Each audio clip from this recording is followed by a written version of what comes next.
Hosho, and you figure out which one has the highest pitch.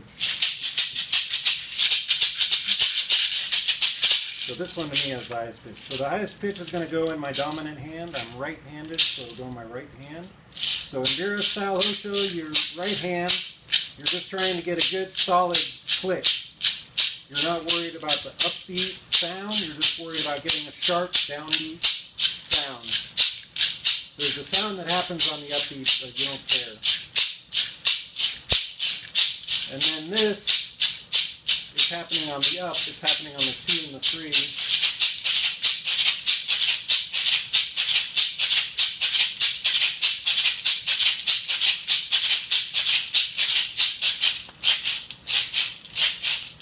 So it's back forward.